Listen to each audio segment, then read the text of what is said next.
Hordoftoota keenya akkam jirtu nagaa keessanii jajjabaattuu jiruun jireenya akkam guyyaan irraa har'a akkuma beekamu guyyaa boqonnaati.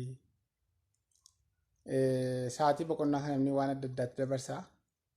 Kan bakka bashannanaa bakka garaa garaatti dabarsa. Warra akka kootii immoo giriinii kana wajjin dabarsina egaa kanaan dura. Amma garuu dhiisaa jirra fakkaata. 150 nuun jedha. Isumaanuu deebineen namni yeroo deebinu immoo hin jiru. Akkuma taane amma gaa sheeriidhaan jalqabne sheeriidhaan itti jirra jechuudha. Kanaafuu warri giriinii qabattanii gaa'oo immoo warra biraa qabdan irraa yoo qabaattan achi nu ergaayi nuun gaa kanarraa kan hafe har'a wanti irratti dubbannu waa'ee jiruu laaxxee durri jibbamaa ture garuu akka yaada kootiitti amma gaarii ta'e. Maaliif jennaan jireenyi waddadee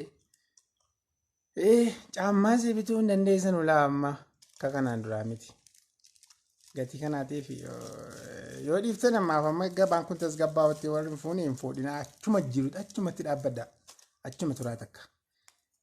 Gaafa tasgabbaa'e garuu rakkina hin qabu. Maaliif jennaan bareedduudha gaafa sanaa. Wanti hundi irra kasa. Amma zayitiin dandeessan. Barbareen immoo silaa waddadeera. Tarii naannoo keenya bichaa waddadee hin beeku malee baay'ee waddadee waan ta'eef.